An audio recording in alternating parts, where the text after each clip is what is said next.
Hello बाबू, कैसे हो आप लोग? मस्त, जबरदस्त और बोले तो झक्कास। तो आज क्लास 12 के फिजिक्स के पहले चैप्टर का ऐसा पोस्टमार्टम करेंगे कि सीधा दिमाग में छप जाएगा। और वीडियो के लास्ट में बोर्ड एग्जाम में पूछे गए उन बेहतरीन क्वेश्चन को सॉल्व करेंगे जो एग्जाम में हर साल पूछा जाता है। तो नमस्ते दोस्तों, मैं हूं वीके सिंह और स्वागत करता हूं आपका हमारे YouTube channel VK Singh tutorial पर।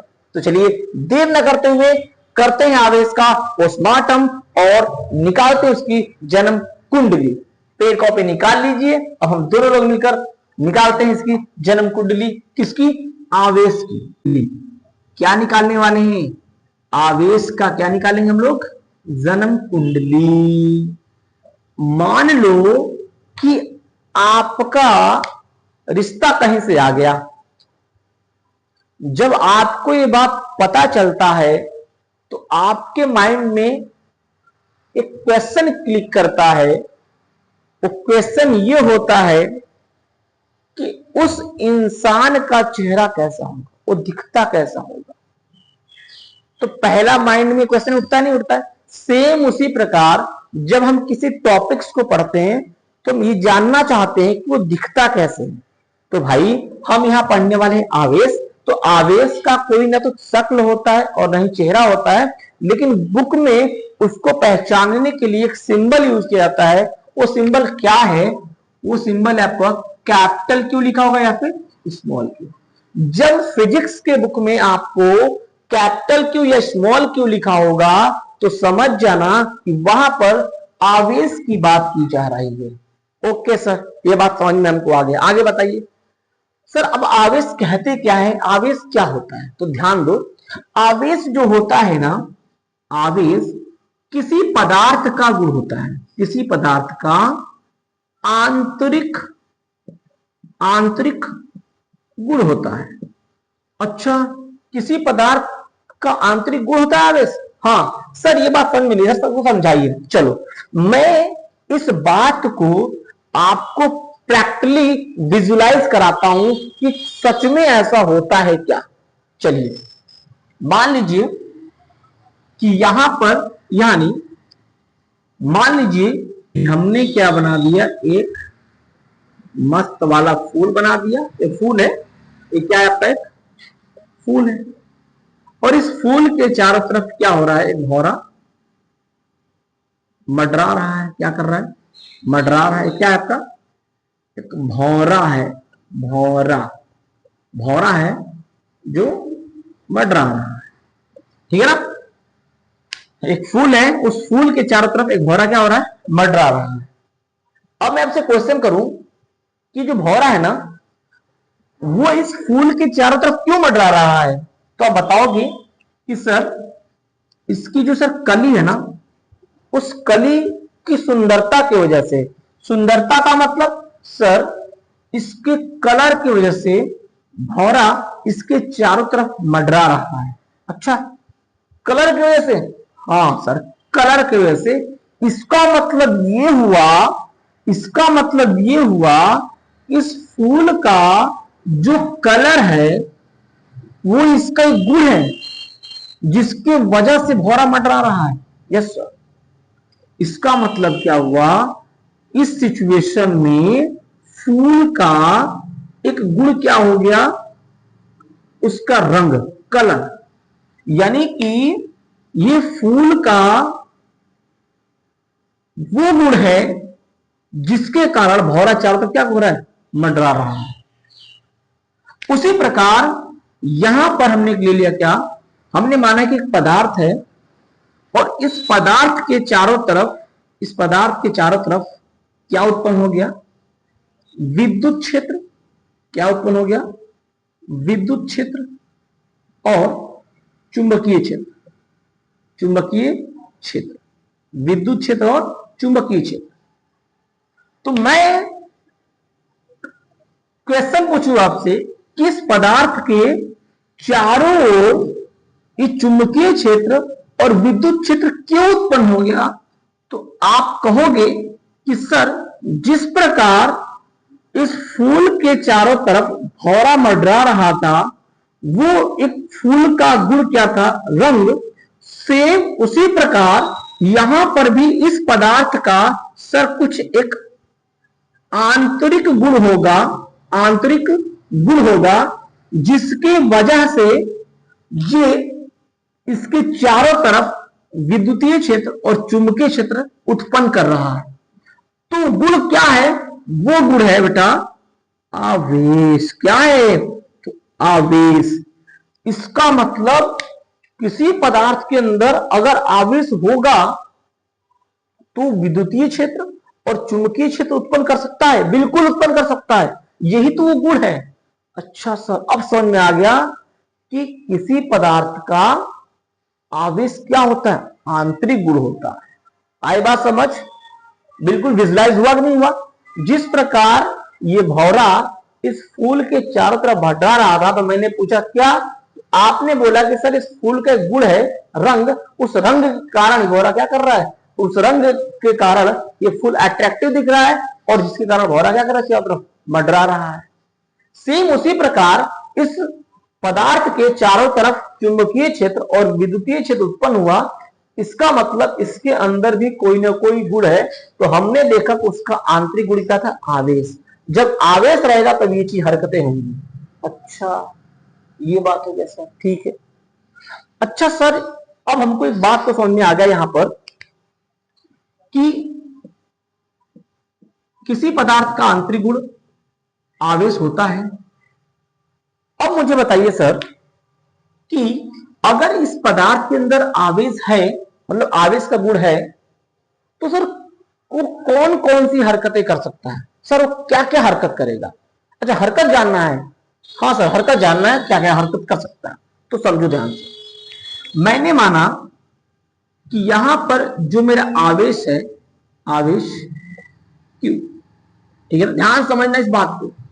यहां पर आवेश क्यू है जो बिल्कुल शांत बैठा हुआ है। कैसा बैठा हुआ है? शांत, शांत बैठा हुआ है, ऐसे बिल्कुल शांत बैठा हुआ है।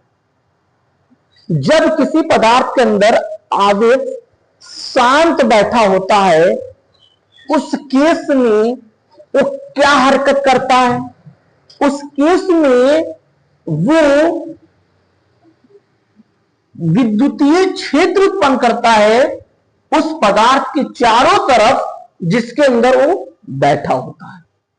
इसका मतलब समझ में हमको आ गया एक बात कि अगर आवेश शांत बैठा होगा मतलब वो कहीं जाएगा नहीं, आएगा नहीं, गति नहीं करेगा, तो वो क्या उत्पन्न कर देगा? तब वो उत्पन्न कर देगा क्या? विद्युतीय क्षेत्र। विद्युत क्षेत्र उत्पन्न कर सकता है। कब? जब आवेश बैठा होगा। इसका मतलब जब इसका जो वेग होगा वो क्या होगा? जीरो होगा। तो जब आवेश का वेग जीरो होता है या शांत बैठा होता है तब वो पदार्थ के चारों तरफ क्या उत्पन्न कर देता है? विद्युत क्षेत्र। ये रहा आवेश का पहला हरकत। सर पहला हरकत समझ में आ गया कि सर ये विद्युतीय क्षेत्र उत्पन्न करता है, विद्युत क्षेत्र को उत्पन्न करता है सर। हाँ, विद्युत क्षेत्र को उत्पन्न करता है। सर दूसरा बताइए। अब मान लो कि ये कोई पदार्थ है और इस पदार्थ के अंदर आवेश क्या कर रहा है? गति कर रहा है। गति करते करते करते करते आवेश मान लो यहां पहुंच गया। लेकिन ये जब आवेश जब दौड़ रहा है, जब गति कर रहा है ऐसे ऐसे ऐसे ऐसे, उस सिचुएशन में जो उसका वेग है ना, वो वेग क्या है? एक समान।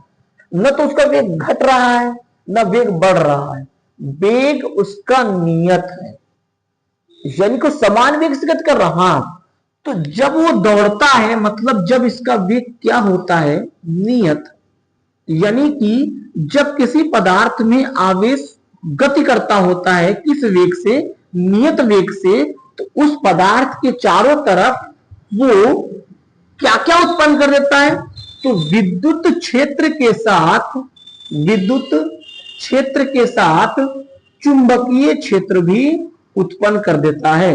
चुंबकीय क्षेत्र भी उत्पन्न कर देता है। अच्छा सर, यानी दूसरी हरकत है कि अगर आवेश किसी पदार्थ में गति करेगा और किस वेग से? नियत वेग से, तो वो उस पदार्थ के चारों तरफ विद्युत क्षेत्र और चुंबकीय क्षेत्र दोनों उत्पन्न करेगा। हाँ, ये रही उसकी दूसरी हरकत। अच्छा सर, और हरकत है क्या? हाँ, एक हरकत उसका और है। तीसरी हरकत सर बताइए सर, बहुत मजा आ रहा है सर। तो दूसरी हरकत यहां लिख दो भैया। क्या उत्पन्न करेगा? विद्युत क्षेत्र प्लस में चुंबकीय क्षेत्र। समझ में आ गया ना? कब उत्पन्न करेगा? हाँ सर, समझ में आ गया कब उत्पन्न करेगा। सर तीसरा हरकत बताइए सर, बहुत एक्साइटेड है। चलो देखो तीसरी हरकत देख लो भाई। अब मान लो किसी पदार्थ में जो आवेश है वो यहां से यहां जा तो रहा है, यहां से यहां जा तो रहा है, लेकिन वो दौड़ तो रहा है, जा तो रहा है, लेकिन कभी धीरे धीरे चल रहा है, कभी तेज तेज दौड़ रहा है, कभी धीरे धीरे दौड़ रहा है, कभी तेज तेज दौड़ रहा है। इसका मतलब ये हुआ कि इस सिचुएशन में जो आवेश का वेग है वो नियत नहीं है, असमान वेग से गति कर रहा। हाँ, इसका मतलब इस टाइम पर यानी यहां पर जो इसका वेग है वो क्या है? असमान है, असमान है। मतलब इसका वेग नियत नहीं है। तब सर क्या करेगा? तब इस पदार्थ के चारों तरफ आवेश क्या उत्पन्न कर देता है?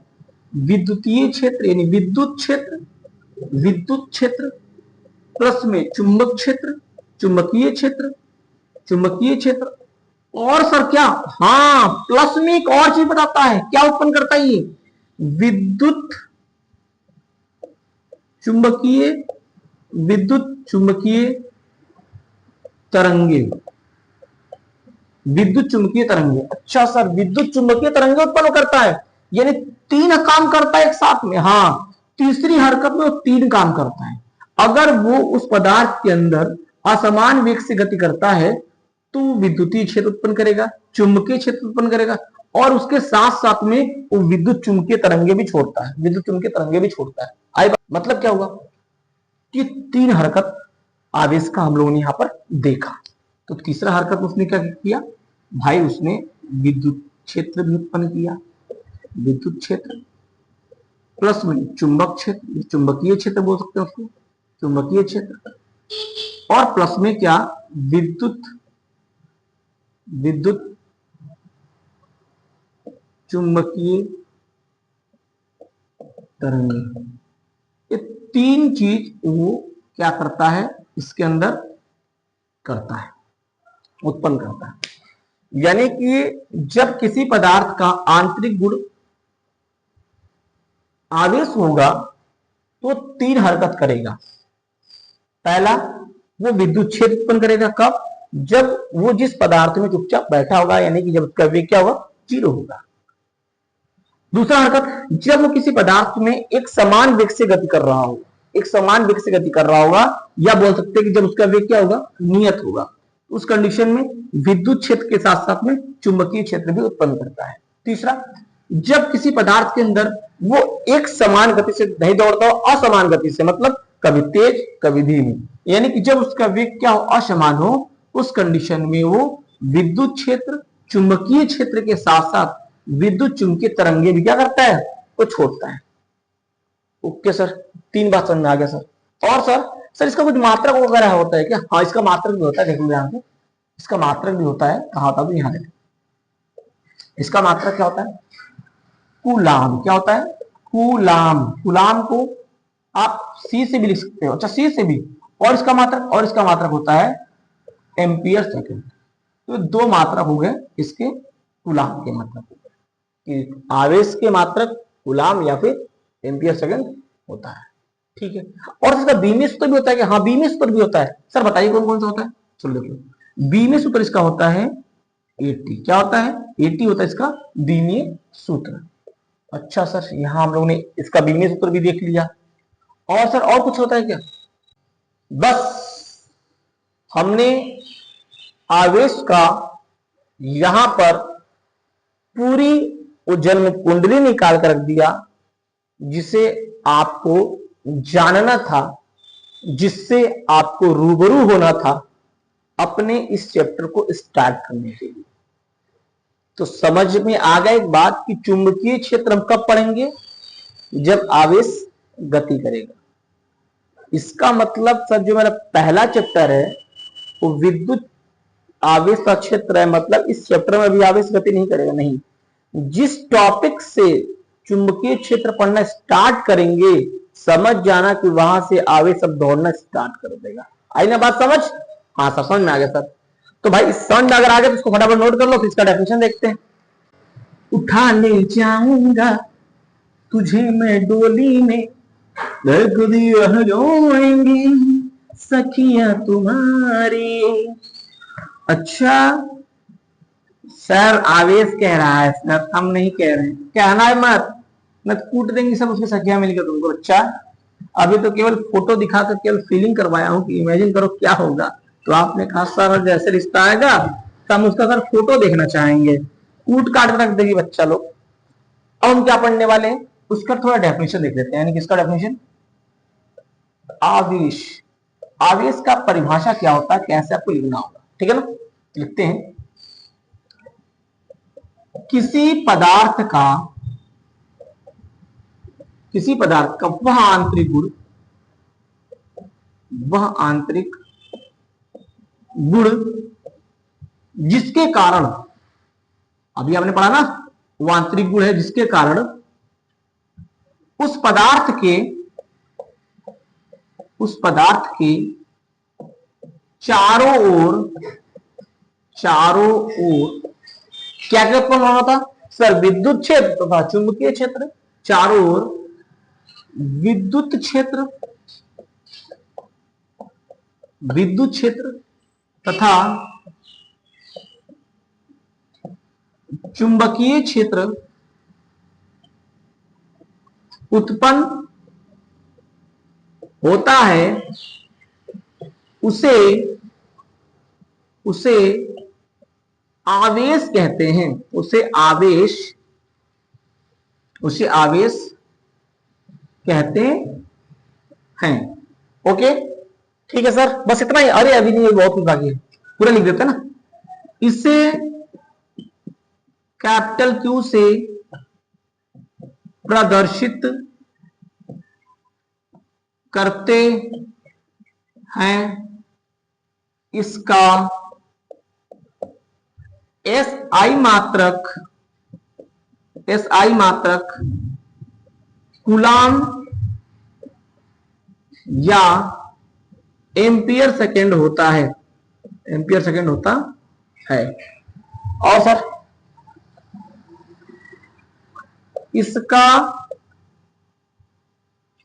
इसका बीमीय सूत्र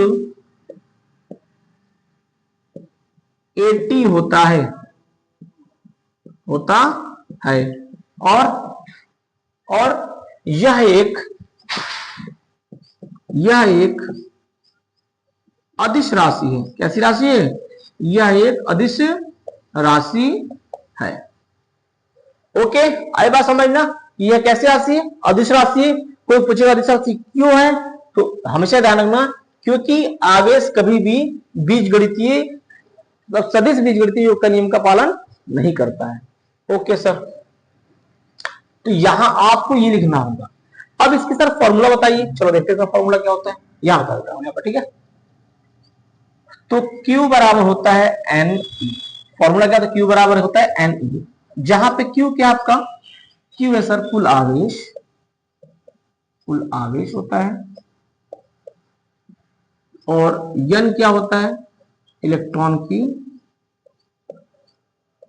संख्या होता है, और E की जो वैल्यू होती है ना 1.6 इंटू 10⁻19 कूलाम होता है। अच्छा ये फ्री है, ठीक है सर। अब हम आवेश की कुछ हरकत देखते हैं, लिख देते हैं फटाफट। आवेश की हरकतें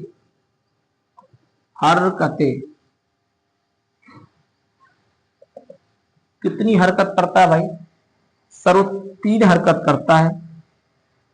पहला हरकत सर, जब आवेश का वेग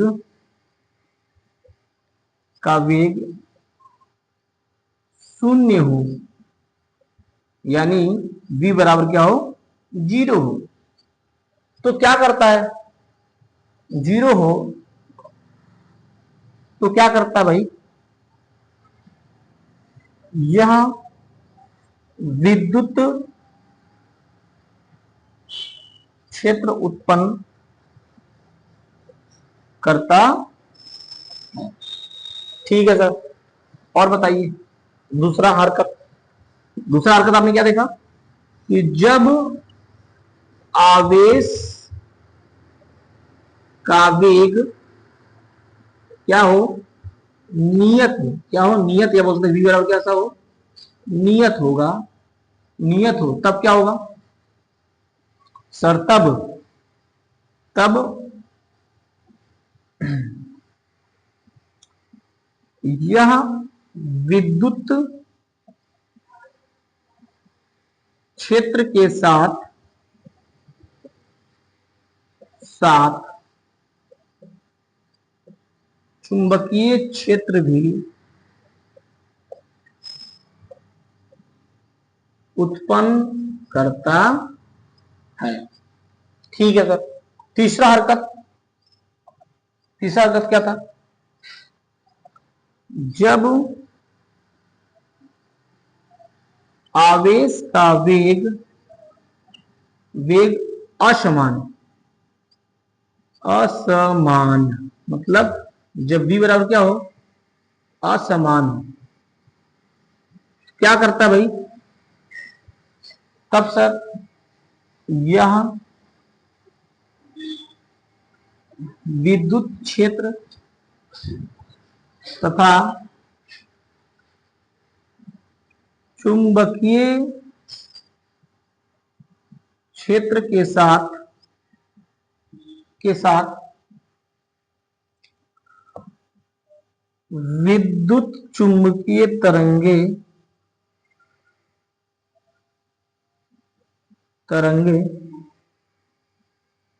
उत्पन्न करता है। आई ना बात समझ। तो आवेश किसे कहते हैं, आवेश का पूरा डेफिनेशन हर चीज मैंने इसमें इंक्लूड कर दिया, सूत्र क्या होता है सब कुछ बता दिया। यहाँ पर आवेश की हरकतें हमने देख ली कि आवेश 3 तरीके से हरकत कर सकता है, जब आवेश का वेग 0 होगा, जब आवेश नियत वेग से गति कर रहा होगा, और जब आवेश का वेग असमान होगा। आइए यहाँ पर आवेश से जुड़ी आपको हर चीज मैंने क्लियर कर दिया। ओके ओके सर, इसको नोट कर लो फटाफट। ठीक है, नोट कर लो, आगे बात करते हैं।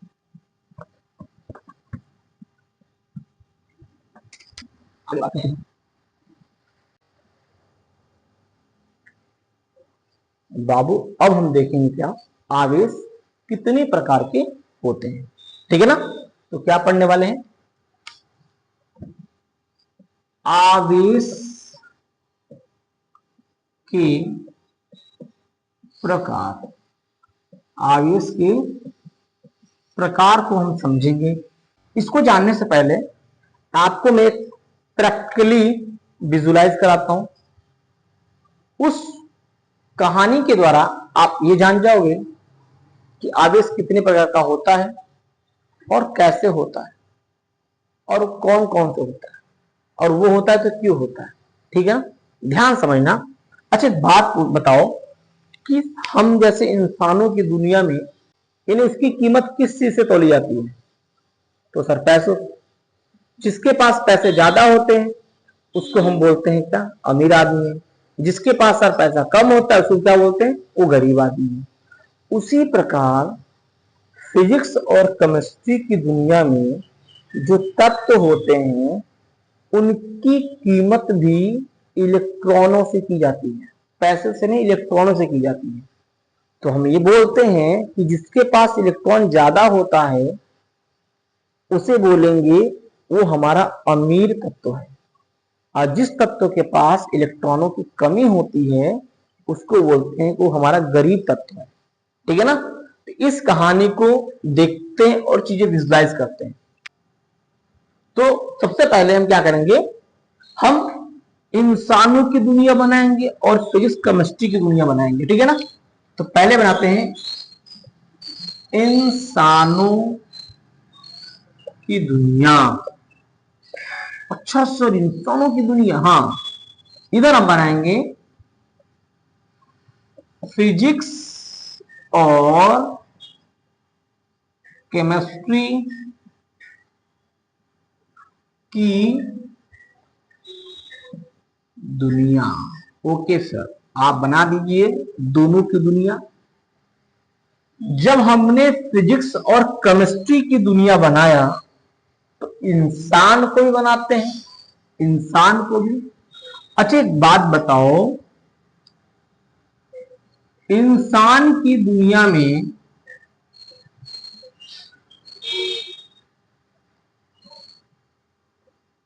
दुनिया हो गया। अब ध्यान देना कि इंसान की दुनिया में इंसानों की कीमत किससे देखी जाती है? सर, पैसों से। और फिजिक्स और केमिस्ट्री की दुनिया में तत्वों की कीमत किससे देखी जाती है? सर, इलेक्ट्रॉन से। ठीक है, इलेक्ट्रॉन से देखी जाती है। अब मान लो कि मैंने यहां बना दिया, एक अमीर आदमी बना दिया भाई, ये बना दिया अमीर आदमी, टोपी पहना दिया इसको, भाई पैसा वाला आदमी है, टोपी पहनना, ठंडा लग जाएगा इसको। ये क्या है आपका? ये है सर अमीर आदमी है, आदमी है। और यहां बनाते हैं बेचारे को, गरीब आदमी को। ये क्या है मेरा? गरीब आदमी है। ठीक है सर। सर, इसमें बनाइए, चलो इसमें भी बनाते हैं। केमिस्ट्री की दुनिया में तत्व, तो एक इंसान, एक तत्व है, उसका नाम क्या है? सर, इसका नाम सर ये सोडियम है। ये क्या है? सोडियम, यानी कि Na है। एक बनाते हैं यहाँ पे क्लोरीन दीदी है। क्या है? क्लोरीन दीदी है, इनको दीदी बनाते हैं। ये है क्लोरीन, क्लोरीन दीदी, क्लोरीन दीदी है Cl। अब यहां पर क्या हुआ? ये गरीब आदमी आया, कहा अमीर आदमी के पास आया, कहा कि सर मुझे कुछ पैसे आप उधार दे दो, मुझे कुछ काम है। अमीर आदमी भाई दिल वाला आदमी था, बिल्कुल दिल का बहुत बड़ा था। तो उसने देखा कि चलो भाई गरीब आदमी है, चलो तो कुछ दे देना चाहिए। तो अमीर आदमी ने गरीब आदमी को कुछ रुपए उधार दे दिया। क्या दे दिया? उधार दे दिया। और जैसे ही अमीर आदमी ने इसको उधार दिया तो इस इंसान के नजर में ये बहुत बड़ा आदमी हो गया और इसके नजर में इसकी वैल्यू बढ़ गई। मतलब जिसने पैसे दिया वो क्या बन गया?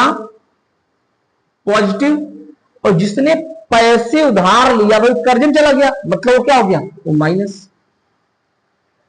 इसका मतलब जो पैसा किसी को अगर देता है, जो अमीर आदमी है, अगर उसने पैसा किसको दिया? गरीब आदमी को, तो जो पैसा दिया वो हो जाएगा धनात्मक, और जो पैसा लेगा वो क्या हो जाएगा? ऋणात्मक। सेम उसी प्रकार सोडियम के पास इलेक्ट्रॉन होता है 2, 8, 1, टोटल बोलूं तो 11 इलेक्ट्रॉन होता है। और क्लोरीन के पास 2, 8 और 7 इलेक्ट्रॉन होता है। तो यहां पर क्या है? सोडियम के 3 कमरे हैं, 1 कमरा, 2 कमरा, 3 कमरा। क्लोरीन के पास भी 1 कमरा, 2 कमरा, 3 कमरा। एक चीज ये कहा जाता है कि आप जो इनकी जो दुनिया है उनमें तत्वों को कहा जाता है कि भाई तुम्हारे कमरे में या तो 2 लोग काम करेंगे या फिर 8 लोग काम करेंगे। ठीक है ना? तो उन लोगों ने कहा ठीक है सर, ये बात सही है। तो सोडियम के पास कुछ मजदूर थे, 11 मजदूर, यानी कि उनको इलेक्ट्रॉन बोला गया। तो जब उन्होंने सोडियम ने उनको काम पे लगा दिया, तो पहले कमरे में 2 को लगा दिया, दूसरे कमरे में 8 को लगा दिया, और तीसरा कमरा उसका बिल्कुल मेंटेन था। तो उसने कहा कि यार मेरे पास तीसरे कमरे में एक आदमी एक्स्ट्रा हो रहा है, उसको मुझे नहीं रखना है काम पर, उसको मुझे हटाना है क्योंकि मेरा पैसा एक्स्ट्रा जाएगा, क्योंकि मेरा काम हो चुका है। इधर क्लोरीन दीदी परेशान थी कि भाई पहले कमरे में 2 आदमी काम कर रहे हैं, सही, कोई दिक्कत नहीं, चलो काम सही है, छोटा कमरा था। दूसरे कमरे में 8 आदमी, वो भी काम सही है। तीसरे कमरे में 7 आदमी है और काम ज्यादा है, लेकिन इनकी दुनिया नियम है कि एक कमरे में या तो 2 या फिर 8 आदमी ही काम करेंगे। तो पहले कमरे में केवल 2 आदमी काम करेंगे, बाकी सभी कमरों में 8 आदमी काम करेंगे। तो क्लोरीन दीदी बहुत परेशान की, यार मेरे पास एक आदमी कम पड़ रहा है, एक आदमी कम पड़ रहा है, अगर मुझे एक आदमी मिल जाता तो मैं इस दुनिया का जो नियम है उसकी बात के अकॉर्डिंग मैं काम भी करवा लेती। तो वे पहुंचती है किसके पास, सोडियम के पास। सोडियम भैया मुझे एक आदमी दे दो, मतलब एक इलेक्ट्रॉन दे दो। तो सोडियम ने कहा कि यार ऐसा है कि मेरे पास वैसे भी एक्स्ट्रा हो रहा था, फालतू में मेरा पैसा खर्चा होता है, ऐसा करो दीदी ले जाओ। तो सोडियम ने क्या किया, अपने अंदर से एक इलेक्ट्रॉन को निकाला और किसको दे दिया, दीदी को दे दिया। किसको, क्लोरीन दीदी को दिया। जैसे ही सोडियम ने अपने अंदर से एक इलेक्ट्रॉन यानी एक आदमी को निकालकर दीदी को दिया, वो उस पर क्या आ गया सर, उस पर आ गया प्लस। और जैसे ही दीदी ने एक इलेक्ट्रॉन लिया उस पर क्या आ गया, माइनस। यहां पर मैं पूछूं इलेक्ट्रॉन की कमी हुई या अधिकता। सर इसने एक इलेक्ट्रॉन अपने अंदर से निकाल दिया है, इसका मतलब सर सोडियम के पास इलेक्ट्रॉन की क्या हो गई, कमी हो गई। अच्छा कमी हो गई, हाँ सर। और क्लोरीन ने एक इलेक्ट्रॉन लिया, इसका मतलब इसके पास एक इलेक्ट्रॉन की क्या हो गई, अधिकता हो गई। यानी इसके पास एक इलेक्ट्रॉन अधिक हो गया, यानी इलेक्ट्रॉनों की अधिकता है इसके पास इलेक्ट्रॉनों की कमी है। तो जैसे ही इसके पास इलेक्ट्रॉनों की कमी हुई तो एक बार हमने ऊपर सर उठाकर देखा तो क्या दिखा, प्लस। तो हमने कहा अच्छा, अगर जिसके पास इलेक्ट्रॉन की कमी होगी उसके पास प्लस आवेश होगा, हाँ प्लस आवेश होगा। और जिसके पास इलेक्ट्रॉन की अधिकता होगी, मतलब मैंने सर उठाया तो मुझे माइनस दिखा, मतलब उसके पास ऋण आवेश होगा। हाँ यही बात है, ये सच्चाई है कि जिस तत्व के पास इलेक्ट्रॉनों की कमी होती है उसके पास धन आवेश आ जाता है, और जिसके पास इलेक्ट्रॉनों की अधिकता होती है उसके पास माइनस आवेश आ जाता है। इसका मतलब सर ये हुआ, इसका मतलब ये हुआ कि सर आवेश के जो प्रकार होते हैं ना, वो होते हैं 2। सही बात, होते हैं 2 प्रकार। सर कौन कौन सा? सर एक अभी आपने बताया धनावेश, दूसरा आपने बताया सर ऋणावेश। सर आपने 2 बताया, सही बात है। इस बात को मैंने यहां बताया नीचे कि भाई जिसके पास इलेक्ट्रॉन की कमी होगी उसके पास धन आवेश आ जाएगा, जिसके पास इलेक्ट्रॉन की अधिकता होगी उसके पास ऋण आवेश आ जाएगा। लेकिन सर ये धन आवेश कब आया? तो धन आवेश उसके पास आएगा जिसके पास क्या होगा, इलेक्ट्रॉन की कमी होगी। क्या होगी? इलेक्ट्रॉन की कमी होगी। और ऋण आवेश उससे आएगा जिसके पास इलेक्ट्रॉन की क्या होगी, इलेक्ट्रॉन की अधिकता होगी। तो एक बात तो सर यहां पर बिल्कुल कंफर्म हो गया सर कि आवेश 2 प्रकार के होते हैं, ऋण आवेश और धन आवेश। धन आवेश जिसके पास इलेक्ट्रॉन की कमी होगी, और ऋण आवेश जिसके पास इलेक्ट्रॉन की क्या होगी, अधिकता होगी। आइए यहां पर आवेश के प्रकार आपको समझ में आ गए, ठीक है सर। लेकिन सर एक बात बताइए, ये धन आवेश और ऋण आवेश को सर कोई सिंबल द्वारा दिखाते हैं क्या? हाँ दिखाते हैं सर। कैसे सर?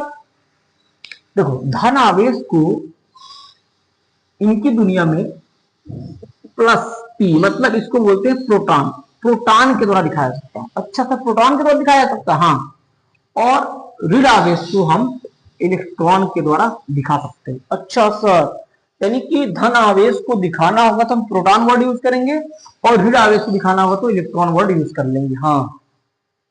अच्छा सर इनकी कुछ वैल्यू होती है क्या? हाँ होती है ना। एक इलेक्ट्रॉन जिसकी खोपड़ी या फिर जिसके अंदर एक इलेक्ट्रॉन होगा उसके अंदर सर कितना आवेश होगा? उसके अंदर आवेश होगा भाई 1.6 × 10⁻⁻19 कूलम। किसमें होगा? माइनस में, इलेक्ट्रॉन है तो माइनस हो जाएगा। अच्छा सर अगर धनावेश होगा तब सर उस पर कितना, उसका मान कितना होगा सर? अगर किसी पर एक प्रोटॉन है, मतलब एक धन आवेश है, उसकी सर वैल्यू क्या हो जाएगी? तो भाई उसकी जो वैल्यू हो जाती है वो हो जाती है प्लस 1.6 इंटू 10⁻⁹ कूलम। ठीक है सर, ये बात भी समझ में आ गया हमको कि आवेश होते हैं दो प्रकार के, धनावेश और ऋणावेश। धनावेश को कौन बताता है? तो प्रोटॉन बताता है, और ऋणावेश को इलेक्ट्रॉन बताता है, इलेक्ट्रॉन। अच्छा सर, प्रोटॉन एक इलेक्ट्रॉन की वैल्यू सर इतनी होती है, प्रोटॉन की वैल्यू इतनी होती है। चलो सर, बहुत बढ़िया सर, समझ में हमको आ गया, आ गया। ओके, नोट करो उसको फटाफट।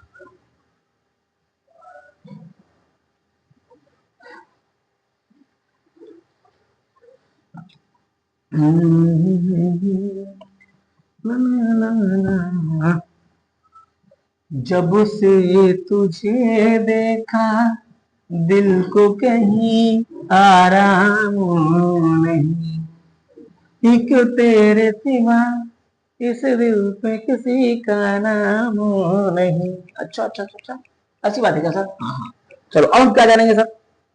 अब हम एक बात ये जानने वाले हैं, बहुत ही इंपॉर्टेंट बात जानने वाले हैं कि सर अगर किसी तत्व में से इलेक्ट्रॉन की कमी हो रही है, समझो अगर सर मान लीजिए हमने कोई सर तत्व लिया, या फिर मान लीजिए सर कोई हमने पदार्थ या फिर तत्व ही ले लिया, अगर इसके अंदर से इलेक्ट्रॉन की क्या हो रही है सर, इलेक्ट्रॉन की अगर कमी हो रही है, इलेक्ट्रॉन निकल रहा है, तो सर क्या इसके द्रव्यमान पर कोई प्रभाव पड़ेगा? बिल्कुल पड़ेगा, बिल्कुल पड़ेगा। अगर किसी तत्व से इलेक्ट्रॉन निकल रहा है, मतलब कि उस तत्व के द्रव्यमान के मान में भी क्या होगी? कमी होगी। सर कैसे सर कमी होगा? ध्यान देना, देखो एक इलेक्ट्रॉन का जो द्रव्यमान होता है, एक इलेक्ट्रॉन का जो द्रव्यमान होता है वो होता है 9.1 × 10⁻31 किलोग्राम। यानी सर एक इलेक्ट्रॉन का द्रव्यमान इतना होता है, हाँ इतना होता है। तो भाई जब उसके अंदर से इलेक्ट्रॉन निकलेगा तो मतलब इतना द्रव्यमान भी निकलेगा। जब इतना द्रव्यमान निकलेगा तो हम कहेंगे नहीं कि सर उस तत्व के द्रव्यमान में कमी हो रही। हाँ सर, समझ में आ गया सर। और अगर सर तत्व में इलेक्ट्रॉन की क्या होगी? अधिकता होगी, अधिकता होगी, तो इस केस में हम बोलेंगे, इस केस में हम बोलेंगे इस तत्व के द्रव्यमान में क्या होगी? सर वृद्धि होगी, क्योंकि भाई इसके पास सर ये किसी से इलेक्ट्रॉन अगर लेता है तो मतलब उसके पास इलेक्ट्रॉन की वैल्यू बढ़ गई, और जब इलेक्ट्रॉन आता है तो उसके साथ साथ में द्रव्यमान आता है, तो जब उसके द्रव्यमान में जोड़ेंगे इस वाली वैल्यू को तो उसका द्रव्यमान में क्या हो जाएगी? उस तत्व के द्रव्यमान में वृद्धि हो जाएगी। आई बात समझ? इसको भी नोट करो, बहुत ही इंपॉर्टेंट है।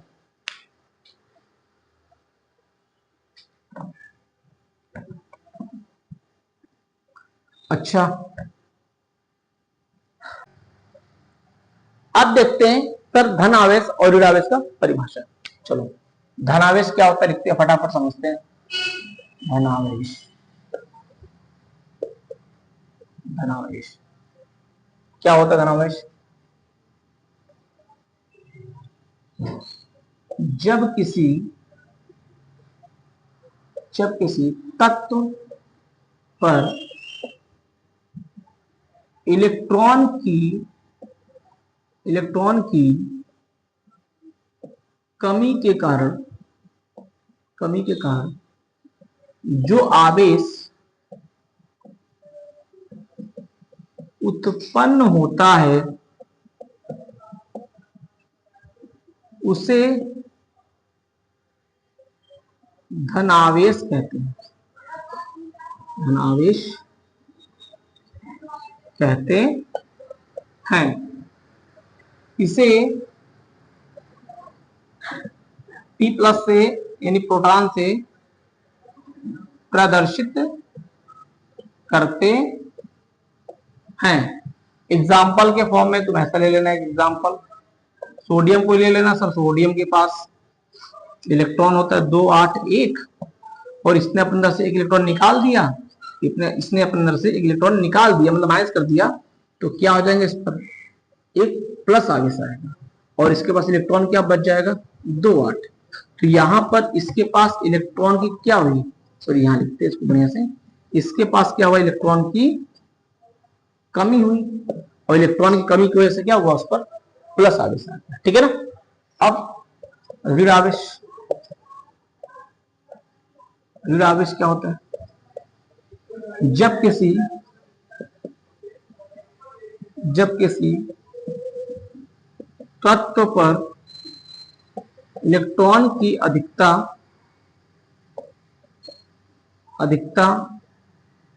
के कारण जो आवेश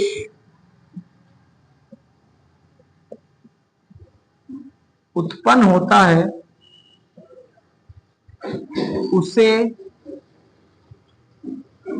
ऋण आवेश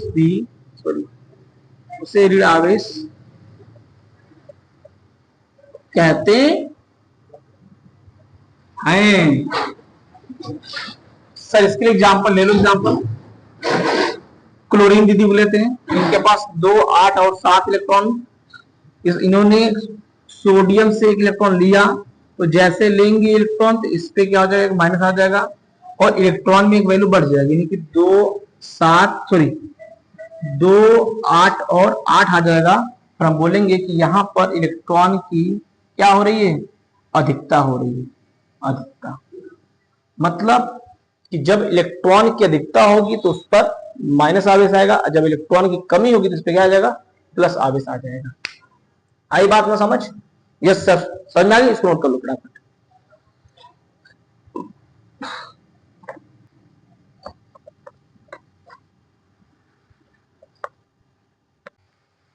हम लोगों ने क्या क्या देख लिया, आवेश और आवेश के प्रकार को अच्छे से समझा, बहुत अच्छे से समझा, विजुलाइज कर करके भी देखा।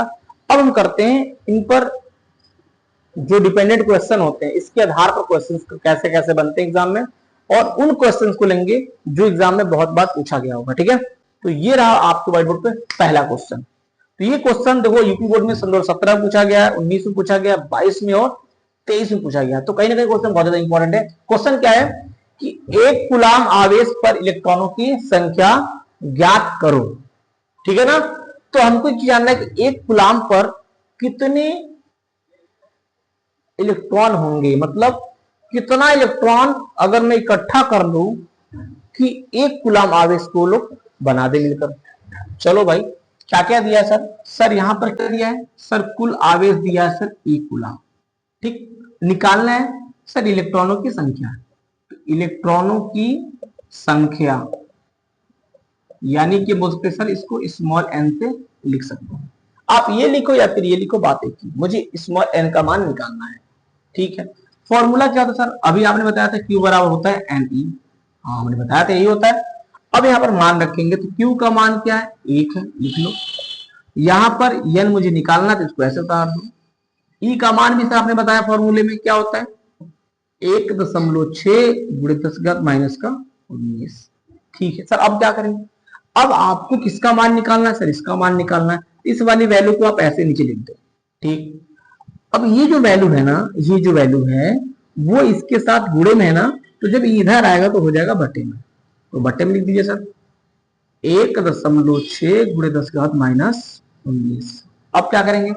अब यहां पर ध्यान से देखो, जैसे दशमलव हटेगा इधर एक 0 बढ़ जाएगा। ठीक, और यहां पर जो ये 10⁻19 है वो माइनस में है, और जैसे ही ऊपर जाएगा तो क्या हो जाएगा, प्लस में। तो सर इसको हम ऐसे बोल सकते हैं 10 गुणे 10⁻19 अब बटे में 16। बिल्कुल आप ऐसे बोल सकते हो। कैसे मैंने कर दिया, जो 10⁻−19 है ऊपर जाएगा तो 10 का प्लस का 19 हो जाएगा, और 10 अब बटे में जो 16 था 16 आ गया। भाई गुणे में हो जाएगा ऊपर, काट तो कट रहा है सर, काट दो सर, 2 × 8 = 16, 2 × 5 = 10। तो यहां से क्या मिला, 5 गुणे 10⁻19 अब बटे में मिला 8, और यहां पर n। और हम क्या कर सकते हैं, यहां से 8 को भाग कर सकते हैं। 8 से भाग करेंगे किसको, 5 को। कर लेते भाई, भाग करते हैं। तो 5 सर 8 के पास सर 5 तो आता नहीं है, तो एक काम करो दशमलव लगा लो, हो गया 0। तो 8 से 48 बचा, यहां से 2 दशमलव लगा है, फिर 0 बढ़ जाएगा। 8 दूनी 16, फिर बचा यहां से 4, ये खत्म हो गया। सर दशमलव लगा है, जीरो, फिर बोला सर 8 सर ये पूरा कट गया, बिल्कुल कट गया भाई, पूरा कट गया ये। इसका मतलब 8/5 का मान इतना आएगा, हाँ इतना आएगा, मतलब क्या आ गया 0.625 10 की power 19 coulomb, sorry 19 equal to n, इन एन का मान इतना। सर इसको अगर इधर भेज दो ना, क्या दिक्कत है, इसको आप इधर भेजोगे तो 6.25 गुणे 10 क्या हो जाएगा, -1 आएगा, और ये 10⁻19 है यहाँ पर, इधर लिख देंगे एन, तो प्लस माइनस माइनस, तो 6.25 गुणे 10⁻18 बराबर एन, यानी एन का मान कितना आ गया 6.25 गुणे 10⁻18, यानी कि एक बात समझ में हमको आ गया कि किसी पदार्थ में या किसी भी चीज में अगर मुझे 1 कूलाम आवेश उत्पन्न करना होगा तो मुझे 6.25 गुणे 10⁻18 इलेक्ट्रॉन चाहिए, तब जाकर हम बोल सकते हैं उस पदार्थ में 1 कूलाम आवेश को उत्पन्न कर पाएंगे। आई ना बात समझ? सोचो 1 कूलाम आवेश अगर जनरेट करना है तो कितना इलेक्ट्रॉन लग रहा है भाई, बहुत ज्यादा इलेक्ट्रॉन लग रहा है, ठीक है ना। चलिए इसको नोट करिए, अगला करते हैं।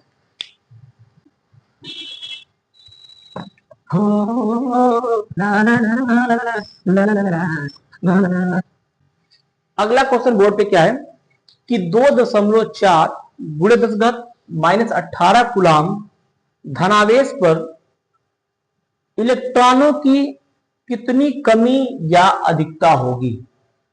मतलब क्या है, यहां पर धनावेश दिया है, ये पूछ रहा है कि बताओ कितनी इलेक्ट्रॉन की कमी होगी या फिर अधिकता होगी। तो पहले आप आवेश को लिखो। सर आवेश लिखते हैं यहाँ पे आवेश लिख दिया हमने, क्या है वैल्यू 2.4 गुणे 10⁻- कितना है 18 दे रखा है, 18 कूलाम दे रखा है, ठीक है 18 कूलाम दिया। अगर मैं आपसे पूछूं कि यहाँ पर ये आवेश कैसा है, सर ये आवेश हमारा धनात्मक आवेश है, ठीक है सर ये पॉजिटिव आवेश है, ठीक है पॉजिटिव है। अच्छा मुझे क्या निकालना है, सर इलेक्ट्रॉनों की संख्या निकालनी है, ये बतानी है कि इसमें इलेक्ट्रॉन की कमी हो रही है अधिकता हो रही है। आप मुझे एक बात बताओ, जब आपको मैं थ्योरी पढ़ा रहा था तो आपको मैंने क्या बताया था कि जब किसी चीज पर धन आवेश आएगा उस पदार्थ पर क्या होगा, सर इलेक्ट्रॉन की कमी होगी। ध्यान दो, जब सोडियम ने अपना 1 इलेक्ट्रॉन दे दिया था किसको, क्लोरीन को, तो उसके ऊपर प्लस आवेश आ गया था, और जब हमने सोडियम के इलेक्ट्रॉन को देखा तो हमने क्या देखा, उस आवेश के पास इलेक्ट्रॉन की क्या हुई थी, इलेक्ट्रॉन की कमी हो गई थी, ठीक है ना। तो इलेक्ट्रॉन की कमी के कारण क्या होता है, धन आवेश। इसका मतलब सर एक कंफर्म हो गया कि यहां पर जो आवेश है धन है, मतलब जो इलेक्ट्रॉन की जो संख्या आएगी ना वो आएगी कमी आएगी, वो बताएगा इलेक्ट्रॉनों की कितनी कमी होगी, क्योंकि कमी के कारण क्या उत्पन्न होता है, धन आवेश। आई बात समझना, यहां पे मुझे कंफर्म हो गया कि यहां पर जो पूछ रहा है कि अधिकता हो या कमी होगी, तो फिक्स है सर यहां पर कमी होगी। क्यों, क्योंकि सर इलेक्ट्रॉन की कमी के कारण ही धन आवेश उत्पन्न होता है। ठीक है भाई, बहुत बढ़िया। अब मैं निकाल देता हूं उसी फॉर्मूले से। तो Q इक्वल टू क्या होता है, एन होता है। Q की वैल्यू क्या दी, 2.4 गुणे 10⁻18 बराबर में एन का मान निकालना है, ई का मान 1.6 10⁻19। इसको लेंगे बटे में, वैसे ही करना है 2.4 गुणे 10⁻18 अब बटे में 1.6 गुणे 10⁻19 बराबर, यहाँ से एन आ गया, दशमलव से दशमलव गायब हुआ और कुछ कट रहा है, काट दो सर, काट दे रहे सर, 2 से कट जाएगा, 8 सर कट जाएगा, 8 दूनी 16 और 8 तरीके 24। ठीक है, क्या क्या बचा सर, 3 गुणे 10⁻18 और बटा में 2 गुणे 10⁻19 बच गया। ये हो गया हमारा एन का मान। अब ध्यान से देखो क्या करेंगे सर, ऐसा और हम सर पता है क्या करेंगे सर, इसको ऊपर भेज देंगे और ऊपर भेजने में क्या जाएगा प्लस, बहुत सही प्लस हो जाएगा। तो 3 गुणे 10⁻18 था पहले से, और ये जाएगा तो ऊपर हो जाएगा प्लस 10⁻19 हो जाएगा प्लस में, अब बट्टे में 2 बराबर यहाँ। अब एक बात बताओ, प्लस माइनस क्या होगा, आधार समान है तो घात जुड़ जाएंगे, तो प्लस माइनस माइनस, यानी कि 19 में से 18 गया बचकर 1, तो 3 गुणे 10 की घात 1 बट्टा में हो जाएगा 2 बराबर यहां से n हो जाएगा। सर 10 की घात 1 का मतलब होता है सर 10। ओके भाई, 10 की घात 1 का मतलब 10 लिख लिया हमने। सर 10 30 बटा 2 बराबर n आ गया सर, भाग करेंगे सर 15 बार में कट जाएगा, यानी कि n, यानी n का मान क्या आ गया 15 इलेक्ट्रॉन।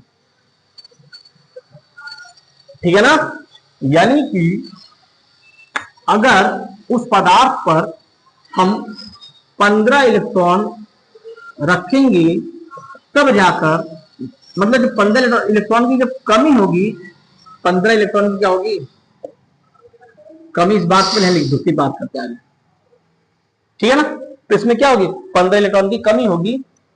तो जब इस पदार्थ में या किसी पदार्थ में जब 15 इलेक्ट्रॉन की कमी होगी तो हमेशा 2.4 गुणे 10⁻18 कूलम आवेश क्या होगा उत्पन्न होगा। इस बात को भी ध्यान रखना हमेशा।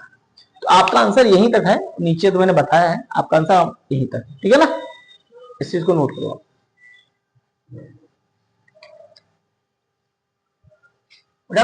ठीक है, ये सारे क्वेश्चन बोर्ड एग्जाम में आए हुए हैं, ध्यान रखना इस बात को, इस बार भी आने की चांस है, इनमें से कोई ना कोई फंसेगा इस बार, ठीक है ना। तो भाई हम हमेशा हर टॉपिक के बाद आपको न्यूमेरिकल कराऊंगा ताकि आपके कॉन्सेप्ट बहुत क्लियर हो। चलो नेक्स्ट क्वेश्चन देखिए क्या लिखा है आपको बोर्ड पे। एक चालक पर 8.0 गुणे 10⁻18 कूलम का ऋण आवेश हो तो इस चालक पर सामान्य अवस्था में कितने इलेक्ट्रॉनों की अधिकता या कमी होगी। इस बार जो आवेश दिया कैसा ऋण आवेश। चलो पहले लिख दो पहले फटाफट कि ये आवेश की वैल्यू क्या है और ये कैसा है। आवेश दिया आपका 8.0 गुणे 10 की घात -18 कूलम दे रखा है, ठीक है सर। और आवेश कैसा है, ये ऋण आवेश। अब मुझे एक बात बताओ कि अगर किसी पर चीज पर ऋण आवेश उत्पन्न हुआ मतलब उसके में क्या हुआ। तो अब मुझे बताओ कि जब मैं पढ़ा रहा था तो वहां पर ऋण आवेश उत्पन्न किस पे हुआ, क्लोरीन पे या फिर सोडियम पे। सर क्लोरीन पे। तो क्लोरीन पर ऋण आवेश कब आया था, जब उसने एक इलेक्ट्रॉन अधिक ली थी, मतलब एक इलेक्ट्रॉन उधार लिया था। उसके पास क्या हुआ था, उसके पास इलेक्ट्रॉन की अधिकता हो गई। तो एक बात तो कंफर्म हो गया कि अगर किसी चालक पर या पदार्थ पर इलेक्ट्रॉन की वैल्यू में इंक्रीज करेंगे या इलेक्ट्रॉन की मान बढ़ेगी तो फिक्स है कि उस पर आवेश कैसा आएगा, ऋण आवेश, ठीक है ना। तो ये तो बस कंफर्म हो गया कि उसमें इलेक्ट्रॉन की क्या होगी, अधिकता होगी। अब हम आंसर निकाल देते हैं। चलो क्या निकालना है, क्या वैल्यू निकालना है। Q इक्वल टू क्या होता है, n ही होता है। Q की वैल्यू 8.0 10⁻19 बराबर n का मान निकालना है, E का मान 1.6 10⁻19, ठीक है। इस वाली वैल्यू किधर जाएगी, तो 0 10⁻18 n, ठीक है। ये वैल्यू आ जाएगा बटे में, तो 1.6 10⁻19, ये खत्म, बिल्कुल खत्म। क्या बच गया 80 गुणे 10 की घात -18, ठीक है, बटे में हो गया 16 गुणे 10 की घात -19, 16 कम 16, 16 × 80 बराबर में n, यानी क्या गया 5 गुणे 10 की घात -18 बटे में 10 की घात -19 और हो गया ये जाएगा क्या हो जाएगा पूरा प्लस।